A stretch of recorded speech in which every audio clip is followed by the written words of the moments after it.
નમસ્કાર મિત્રો, ફરીવાર સ્વાગત છે તમારું મારા નવા વિડીયોની અંદર। તો આજે ચોઇસ ફિલિંગની જે પ્રક્રિયા છે એ પ્રક્રિયા શરૂ થઈ ગઈ છે। તો આ પ્રક્રિયા કઈ રીતે કરવી તેની આપણે માહિતી જોઈશું। તો સૌપ્રથમ ગૂગલ બ્રાઉઝરની અંદર તમારે મુખ્યમંત્રી જ્ઞાન સાધના મેરિટ સ્કોલરશિપ યોજના આપણે જે સર્ચ કરવાનું છે। તો એના માટે GSSY ગુજ જે આપણે પહેલાં રજિસ્ટ્રેશન માટેની લિંક હતી તે તમારે ઓપન કરશો એટલે તમને આવું એક ડેશબોર્ડ દેખાશે। ત્યારબાદ તમે મુખ્યમંત્રી જ્ઞાન સાધના મેરિટ સ્કોલરશિપ પર તમે ક્લિક કરશો એટલે તરત જ તમારે એક નવું ઇન્ટરફેસ આ રીતનું ખુલશે। તમારે સ્ક્રોલ કરીને નીચે આવવાનું છે। ત્યારબાદ જે પહેલો ઓપ્શન તમને જે દેખાય છે વિદ્યાર્થી રજિસ્ટ્રેશનનો, એ વિદ્યાર્થી રજિસ્ટ્રેશનના ઓપ્શન ઉપર તમારે ટિક કરવાનું છે। તો આપણે વિદ્યાર્થી રજિસ્ટ્રેશન ઓપ્શન પર જેવું ટિક કરશું એટલે આપણને એક નવું ડેશબોર્ડ ખુલેલું જોવા મળશે। તો આ રીતે તમારે નીચે સ્ક્રોલ કરતું જવાનું છે અને તમને ત્રીજા નંબરનો જે ઓપ્શન દેખાય છે ચોઇસ ફિલિંગ, તો આ ચોઇસ ફિલિંગ જે છે તેના પર તમારે ક્લિક કરવાનું રહેશે।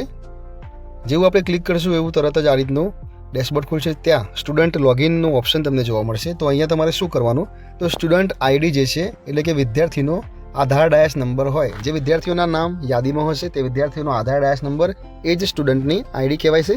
ત્યારબાદ જે પાસવર્ડ છે એ પાસવર્ડ તમે જે તે સમયે રજિસ્ટ્રેશન વખતે જે પાસવર્ડ બનાવ્યો હતો એ પાસવર્ડથી અહીંયા લોગિન કરવાનું રહેશે।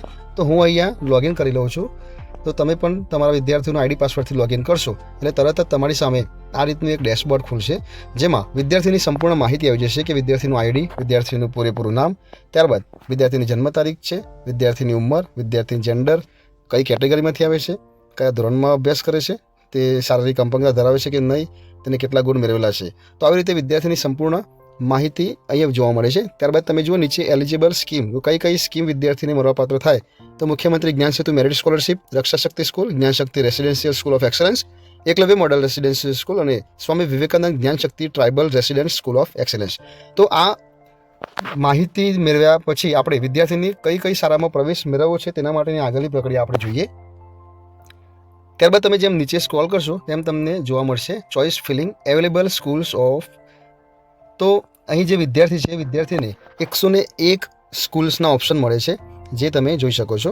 પહેલું છે જ્ઞાન સેતુ મેરિટ સ્કોલરશિપ સ્કીમ, એટલે કે જે વિદ્યાર્થીને જે તે શાળામાં જ રહી અને મેરિટ આધારિત જે શિષ્યવૃત્તિ મળે છે એ શિષ્યવૃત્તિનો લાભ લેવો હોય તો ત્યાં આ સ્કીમમાં એમને એપ્લાય કરવાનું રહેશે। ત્યારબાદ જો વિદ્યાર્થીને કોઈ અલગ અલગ સ્કૂલોમાં એમને ભણવા જવું છે તો કઈ સ્કૂલની પસંદગી કરવાની તેની આપણી માહિતી જોઈએ। અહીં વિદ્યાર્થી 101 સ્કૂલ માટે વેલિડ છે। તો 101 સ્કૂલ અહીંયા તમને જેમ જેમ તમે સ્ક્રોલ કરશો તેમ તમને નીચે 101 સ્કૂલો દેખાશે। તો અહીં આપણે જોઈએ છીએ કે પ્રથમ છે જ્ઞાન સેતુ મેરિટ સ્કોલરશિપ। તો મારે આ વિદ્યાર્થીને જો મેરિટ સ્કૂલની સ્કોલરશિપ લેવી છે તો આ વિદ્યાર્થીને હું અહીંયા ટચ કરીશ એટલે એ જે સ્કૂલ છે એ પ્રથમ ક્રમની હરોળમાં આવી જશે। ત્યારબાદ જો મારે કોઈ વિદ્યાર્થીને આ પસંદ નથી કરવી અને કોઈ શાળા પસંદ કરવી છે તો હું નીચે આમ જેમ જેમ સ્ક્રોલ કરતો જઈશ એમ અલગ અલગ શાળાઓ અહીંયા તમને એડ્રેસ સાથે તમને જોવા મળશે। કયા પ્રકારની શાળા છે તે તમામ માહિતી તમને જેમ જેમ સ્ક્રોલ કરશો એમ તમને દેખાશે। ત્યારબાદ તમે જે રીતે ટચ કરશો એ રીતે તરત જ એને આગળના ક્રમમાં જોડાઈ જશે। જો તમને એવું થાય કે મારે આ સ્કૂલ તો પસંદગી નથી કરવાની, ભૂલથી થઈ ગઈ છે, તો જે તમને છેલ્લે લાલ કલરનું જે ઓપ્શન દેખાય છે એ ઓપ્શન પર જો તમે ટચ કરશો તો તમે તરત જ ત્યાંથી એ સ્કૂલને દૂર કરી શકશો।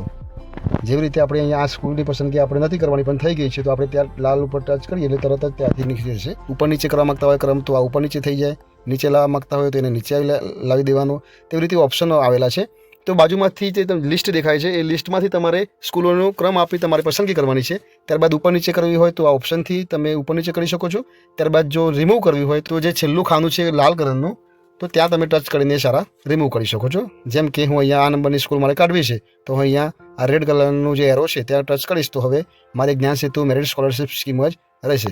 ત્યારબાદ દરેક સ્કૂલની પસંદગી કર્યા પછી મારી યોજનાઓ અને શાળાના પ્રેફરન્સની પસંદગી મેં સમજી વિચારીને મારી મરજીથી આપેલ છે, જેમાં પાછળથી કોઈ સુધારો થશે નહીં તેની બાંહેધરી આપવું। તો અહીંયા ટિક માર્ક કરી નીચે સબમિટ પ્રાયોરિટીઝ પર તમે ચેક કરશો એટલે ફરીવાર તમને પૂછશે કે તમે સમજી વિચારીને તમે આ બધું કરો છો, તો હા, તો હું ઓકે પર કરી દઉં એટલે આ આપણું એક્સપોર્ટ PDF આવે તો ત્યાં તમે એ વિદ્યાર્થીનું PDF આ રીતે તમને ડાઉનલોડ થઈ અને તમારી સ્ક્રીનમાં તમને જોવા મળશે કે આ વિદ્યાર્થીની પસંદગી છે એ મુખ્યમંત્રી જ્ઞાન સેતુ મેરિટ સ્કોલરશિપની અંદર કરવામાં આવેલ છે। તો આવી રીતે રજિસ્ટ્રેશન કરેલા તમામ વિદ્યાર્થીની ચોઇસ ફિલિંગ કરવાની પ્રક્રિયા આ રીતે શરૂ થઈ ગઈ છે। ઝડપથી તમે આ પ્રક્રિયા પૂર્ણ કરશો। Thank you.